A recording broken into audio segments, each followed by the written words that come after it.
12 months of bitter, bloody and brutal war have now passed in Ukraine, and there is little doubt that many more months of combat still lie ahead.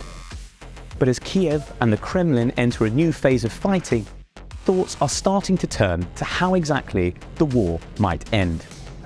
Could Putin survive losing? Is Ukraine really capable of taking back all its territory?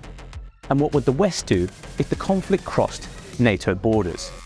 Here we examine 5 scenarios, from total Ukrainian victory to an Armageddon escalation that sparks World War III. Perhaps the easiest scenarios to imagine are total victory for either Ukraine or Russia. From Kiev's point of view, this would mean retaking all of its territory up to and including the whole of the Donbass and Crimea. President Zelensky has said Ukraine is now capable of doing so after his allies began donating tanks, armoured vehicles and more long-range weapons. America remains sceptical, with lawmakers reportedly told that Ukraine does not have sufficient forces to take back Crimea and will not have them anytime soon. Zelensky also wants reparations from Moscow to repair the hundreds of billions in damage done to his country and for Russian war criminals to face trial. Should this happen, Vladimir Putin would be facing the toughest threat to his rule ever and may well end up being deposed or killed.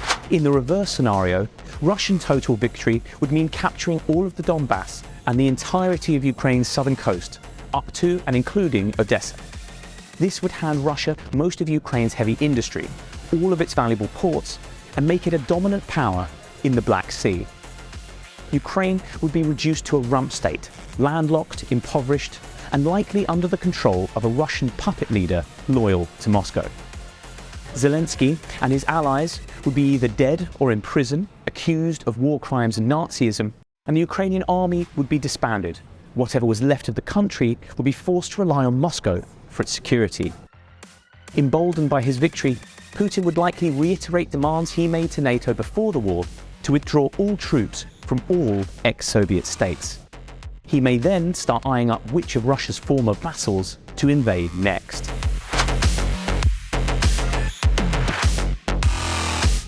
However, it is rare for wars to end with complete victory for either side. Most are finished with the pen rather than the sword, and some kind of peace deal is struck.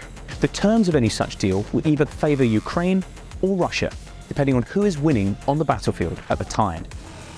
If that happens to be Russia, then such a deal would almost certainly mean Ukraine accepting Putin's territorial claims to Crimea and the Donbass. It would probably involve a pledge by Ukraine to become militarily neutral, meaning it could never join NATO and could only maintain an army for self-defense. Kiev would also likely be forced to agree to a demilitarized zone running along the new border to remove the risk of Russia's freshly acquired regions being attacked. Though far short of Putin's initial aims, this would almost certainly see him remain in power, while it would be a humiliation for Zelensky, Ukraine, and his Western allies. Putin could retreat to lick his wounds and begin preparations to come back and finish the job another day. President Zelensky has vowed never to negotiate with Putin, but if he were to change his mind and strike a deal, then it may end up looking something like this. First, Russia would be forced to give up claims to any territory in Ukraine not occupied by its forces. The second, Kiev would almost certainly seek security guarantees from its Western allies to prevent Russia invading again, either by joining NATO or by signing a similar pact. Putin would probably be forced to acknowledge Ukraine's right to sovereignty and territorial integrity, having previously said the country owes its existence to an historical mistake. And Russia would be forced to withdraw troops from Ukraine's border, or else agree to keep them at low levels to remove the risk of another war. Though the deal favours Ukraine, it's hard to see how Zelensky would sell this as victory to his people, and his presidency may not survive long after he signs it. But it would put an end to the destruction and bloodshed, at least temporarily, allowing both Ukraine and the West to rest, rearm, and consider their next moves. The fifth and final scenario is what Western leaders have been fearing since the beginning: a dramatic escalation that drags NATO into the conflict and sparks World War III.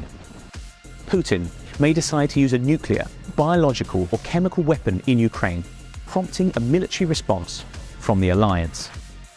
A missile may go astray and strike a NATO allied country, as almost happened in Poland last year, until it was established that the rocket was actually Ukrainian.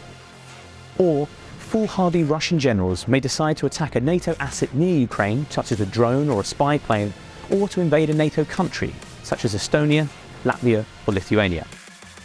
If that happens, NATO chiefs would convene and would likely invoke Article 5, the Mutual Self-Defense Pledge, which demands a military response. NATO planes, tanks, missiles and troops would pour over the border into Ukraine, pitting the world's largest military alliance against the world's largest country, both of whom are armed with doomsday-sized nuclear weapons. Such a war would be bloodier, more destructive and more harrowing than anything we have yet witnessed.